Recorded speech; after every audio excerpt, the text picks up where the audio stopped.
Nah itu saya minta tolong sebenarnya sama teman yang jurnalis lokal ini untuk pura-pura nelpon karena di dalam ada hotel kan. Di Kampung Dewa itu. Kampung Dewa ada hotel. Coba dong reservasi gitu by phone. Ternyata begitu dicoba ditelepon sama dia, dapat jawaban dari resepsionisnya untuk sementara tidak menerima tamu dari luar, bahasanya gitu ya, bahasa Kamboja ya, bahasa lokal. Nah, kata dia coba kita langsung aja datengin gitu kan. Dia diantar, dia datang sampai di depan pintu masuk udah di stop sama satpam kan, tentu dia masuk hotel nih. enggak, pintu masuk kompleks itu. Oke. Singkat cerita kita melipir nih lewat pintu samping kan, ada gang samping kecil gitu. Nah disitulah yang saya menemukan justru banyak orang Indonesia lagi pada makan, lagi pada jajan gitu kan. Dan polanya itu selalu berulang hampir di Gimana? setiap tahun. Ya karena perputaran uang itu meningkat kan. Iya. Kalau menjelang lebaran itu orang tua habis dapat THR itu ngalir ke anak, ke orang lain gitu. Nah, di saat itulah kemudian banyak orang memanfaatkan uang-uang Ya, dari THR dadakan itu, itu tambahan ya lah ya. untuk bertransaksi bermain dengan judi online. Salah satunya dengan judi online. Ya, nggak cuma orang dewasa. Kalau kita ngomong soal judi online gitu ya, ini kan penyakit yang juga banyak lakukan oleh anak-anak remaja gitu ya. Dengan mudahnya mereka bisa bertransaksi gitu. Tapi kan Ya, siapa ada yang suka juga judi yang online kita langsung ayo. perhatikan itu adalah Jangan ya. hal-hal Cik, ya. mengenai judi Jangan online ya, itu Cik, ya. selalu dibicarakan dan selalu jadi kasus yang tiba-tiba muncul gitu kan, reda, muncul lagi, reda gitu, ada penangkapan lah. Yang terbaru atau sebelum kita membahas ini adalah pengungkapan kasus yang melibatkan pegawai Kementerian Komunikasi gitu kan. Dan itu selalu sepanjang berulang dan dalihnya tidak bisa diberantas. Kenapa nih, Rick? Ya, ada dua hal ya dari aspek teknis ya, kita bicara aspek teknis. Yang pertama adalah kalau yang kita baca penindakannya ini baru setengah hati, Kang.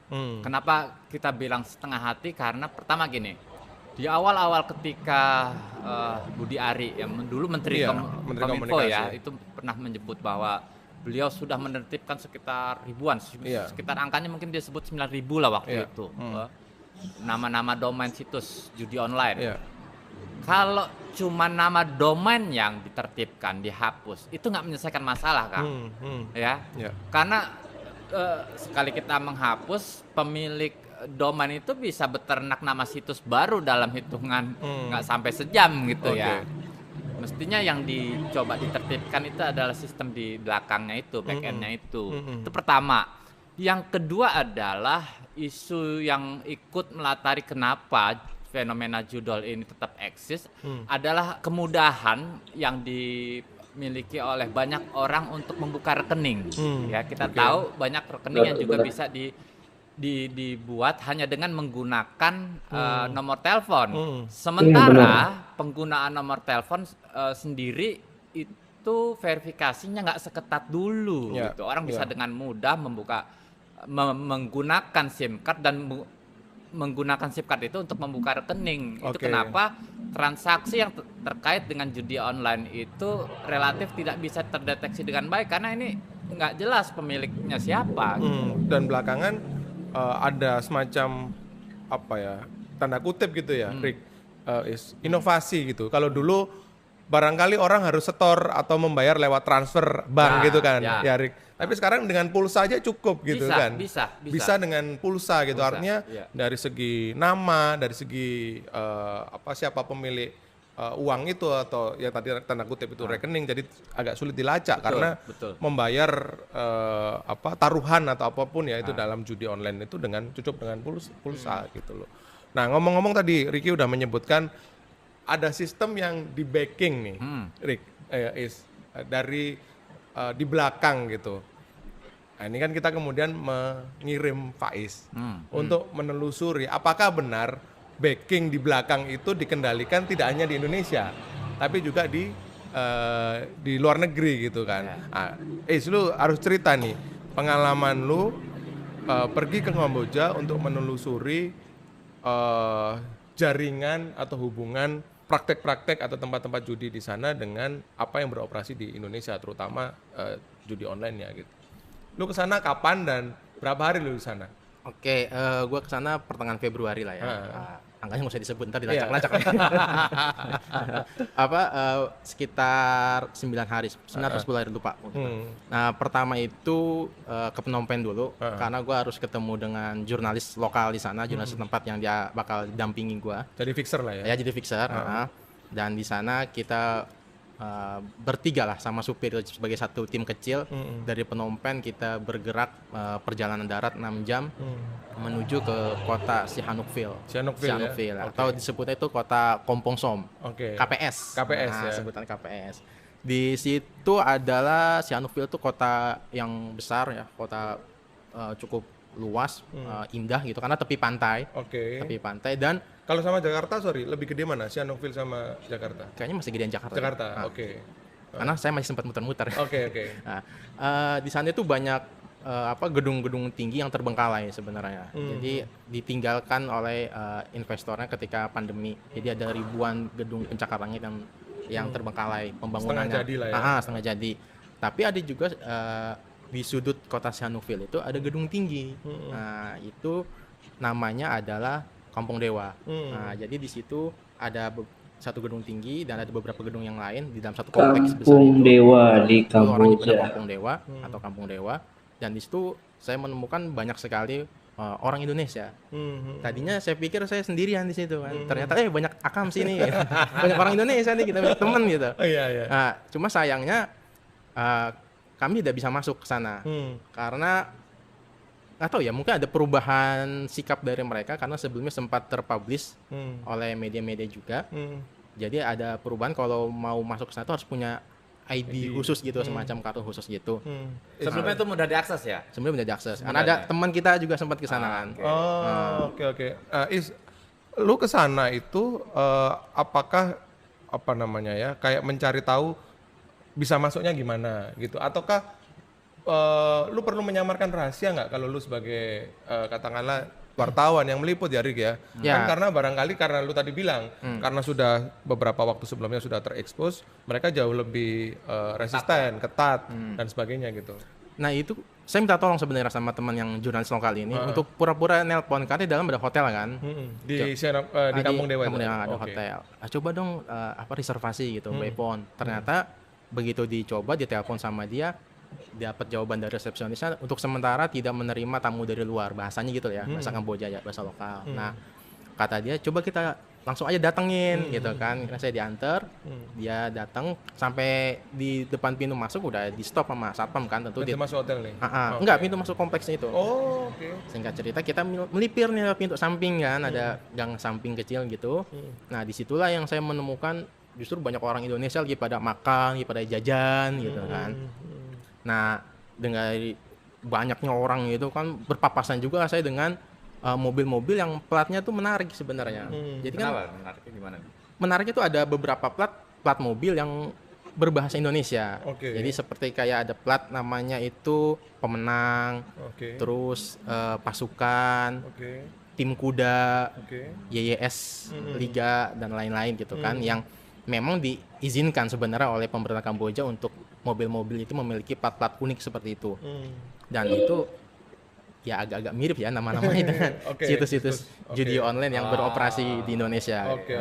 Nah, untuk biar pemirsa kita agak ada bayangan juga, Rick ya, Kampung Dewa itu seperti apa gitu sehingga katakanlah dia kalau dari cerita lu ini kayaknya kayak daerah eksklusif gitu ya, Rick ya, yang nggak semua orang bisa masuk. Apakah dia perlu ID kah masuk sana? Seluas apa dan di dalamnya itu ada apa aja gitu? Ya, kalau pengamatan saya itu memang luas banget sih, kayak super blok gitu kan, mega blok kali ya. Jadi ada satu gedung yang tinggi, terus ada gedung yang lebih rendah lagi, panjang lah, luas banget. Terus di dalamnya juga ada beach club, kayak klub malam gitu. Nah, saya sempat masuk ke beach clubnya aja, karena untuk orang asing cuma boleh masuk sampai di situ. Dan di situ kalau kita maju lebih sedikit, itu ada gedung yang di situ kalau kata satpamnya adalah kasino. Nah, kita nggak boleh maju ke sana kalau nggak punya kartu akses tertentu ya. Kalau mau ngurus harus urus dulu lah katanya ke manajemen gitu. Kita nggak bisa masuk. Jadi cuma bisa di klub malamnya aja di situ. Kita ngobrol-ngobrol di situ dan ternyata pegawai di sana pun nggak diizinkan untuk masuk ke kasino tersebut gitu, yang bekerja di klub ini ya. Kayak gitu. Dan di sana tuh ada beberapa gedung dan hasil ngobrol saya sama pekerja-pekerja yang ada lagi pada makan siang itu, mereka nyebutnya tuh KD1, KD2, KD3. Apa tuh? Kodenya tuh. Mungkin KD itu dari Kampung Dewa kali ya. Oh, Jadi kalau oke. kita ngobrol-ngobrol nih, Bang, kerja di mana, Bang? KD1 gitu. KD2, KD3 dan oh ya ketika saya random kan orang banyak nih. Banyak orang Indonesia kan random kan. Saya Gimana coba. lu tahu bahwa itu dari Indonesia? Lu tanya, ngomong bahasa Indonesia. Dia ngomong bahasa Indonesia dong. Oke, lu deketin gitu. Bahasa Indonesia. Wah, orang Indonesia nih gitu. Kita samperin aja kan. Iya. Ya speak lah, lu kerja di mana bilang gitu. Kantor lu di mana? Gua KD2, Bang, KD1 gitu kan. KD3 dan lain-lain sebutannya. Jadi apa bilang gitu. Dan jadi CS, tele, itu kan. Tele itu maksudnya telemarketing ya. CS itu customer service. Terus speak lah ngapain aja sih gitu kan. Ya kalau jadi model tuh kalau dari telemarketing dulu kan orang menarik Biar- pemain. iya, Nah, pemain. jadi telemarketing, nelponin atau spam SMS atau WhatsApp gitu. Ntar kalau dapet itu dialihkan ke customer service biasanya sama customer service tuh dibikinin ID buat main di situsnya, diurusin segala macam pendaftarannya. Nanti dari situ lagi dibina oleh CRM. CRM itu untuk memaintenance si pemain ini agar mau tetap di situ terus. di situ terus, deposit terus, dan dari hasil obrolan itu gajinya lumayan ya. Ternyata Berapa? menggiurkan juga. Ada yang sampai tembus 10 ke atas gitu, ada sampai belasan juga seperti itu. Apakah sebelum gue ke Ricky ya, apakah mereka bercerita dan mengaku ya Isya bahwa memang situs-situs yang ya memang namanya online lah ya, diakses dari manapun bisa, tapi mereka bilang nggak secara terang-terangan bahwa target dari yang mereka kelola itu adalah orang-orang di Indonesia gitu. Jadi gini, bisa dijelaskan dengan mudah sebenarnya. Iya. Kenapa banyak orang Indonesia yang bekerja di sana? Iya. Karena target target orang-orang yang jadi objek bisnis ini adalah orang-orang Indonesia. Oke. Jadi kalau ada persoalan yang harus diselesaikan, mereka harus berkonsultasi dengan orang-orang Indonesia gitu loh. Jadi para customer service inilah nanti yang akan melayani keluhan dari para member apa segala macam gitu loh. Itu menjelaskan kenapa banyak orang-orang kita yang kerja di sana. Gitu. Oke. Assalamualaikum warahmatullahi wabarakatuh. Nah, tadi teman-teman ya udah kita saksikan ya video beberapa teman-teman kita yang udah berbincang tentang judi online, dan para teman jurnalis kita juga mendapatkan laporan dari PPATK bahwasanya ada transaksi lebih di awal-awal Idul Fitri kemarin ya. Itu telah terjadi transaksi yang berlebih. Jadi sangat disayangkan untuk teman-teman kita semua masyarakat Indonesia menyisihkan uangnya untuk judi online. Saya sangat kecewa, sangat miris, sangat prihatin terhadap masyarakat kita, khususnya kalangan menengah ke bawah. Tolong jangan pernah lagi yang namanya judi online. Tolong, itu hanya kemenangan semata, nggak ada itu. Bang Roma juga udah pernah bilang judi itu dilarang. Mungkin sampai sini saja video saya kali ini. Stop judi online, jangan pernah judi online. Sayangi keluargamu, sayangi anakmu, sayangi keluarga sekeliling. Jadi sampai sini saja. Wabillahi taufiq wal hidayah. Assalamualaikum warahmatullahi wabarakatuh.